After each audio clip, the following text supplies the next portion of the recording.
The Batman is a gritty noir detective story set in a city full of corruption and decay, pulling from many cinematic and comic book influences. But which ones specifically? This is Exasperator Explains. Spoilers ahead. From the cinematic perspective, there are several that are thematically similar when it comes to the setting of Gotham itself.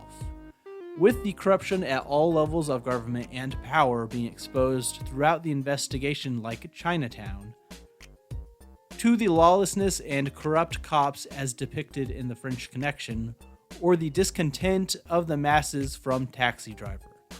These last two were obvious influences on Todd Phillips' Joker movie, where we likewise see an appeal to the masses from the killer to bring people out in support at the climax.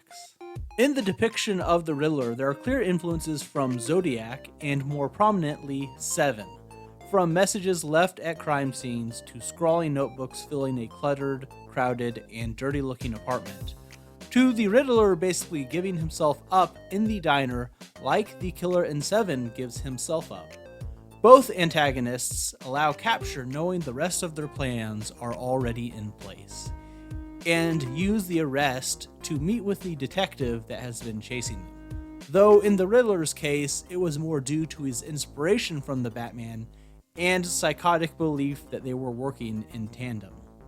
Another film mentioned by Matt Reeves is The Conversation, which focuses on watching others and being watched. Similarly, many of the plot points in The Batman turn on and are propelled by such surveillance.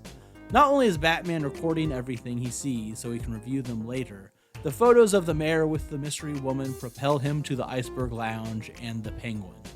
Later, an audio recording of that same woman's murder reveals the actual pecking order within the corrupt city's criminal enterprise. In interviews, Matt Reeves has specifically mentioned The Long Halloween, Year One, and Ego as comics influencing the writing of the film, while Robert Pattinson indicated Batman Shaman as heavily influencing his portrayal of the character. However, a few other comics are also clearly influencing this film as well.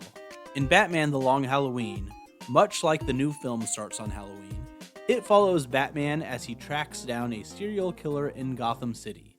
It focuses on the detective aspect of the character instead of superheroics, as he navigates a still corrupt and crime-ridden city while trying to focus on solving the mystery. Likewise, you see Batman ignoring some lower-level crime in this film. Catwoman's theft, Penguin's drug deal in front of him while trying to get information, to focus on stopping the Riddler's murders.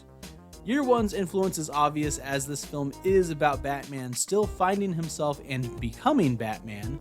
He is still learning and evolving.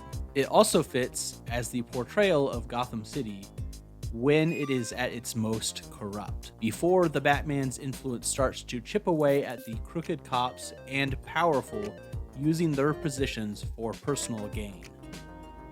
Batman Ego echoes the growth Batman goes through at the end of the film.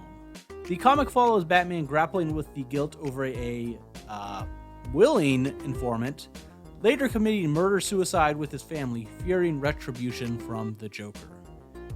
In the film, Batman blames himself for the Riddler, that his method of fear inspired the Riddler and his goons to show up and shoot others at the film's climactic battle, and the supposition that they are also doing it for vengeance, just like Batman had been.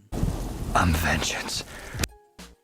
By the end of the film and comic, he realizes that not only must he be a source of fear, but a symbol of hope for the people of the city, literally being a torch in the darkness for people to follow. Batman Shaman is an interesting influence, as this one I had not even heard of. It takes place shortly after Year One and has Batman healed by a shaman by telling a story of an ancient bat, and that Robert Pattinson saw this shamanic influence as why the police let Batman into crime scenes, that they feel something mystical about him due to his appearance and demeanor.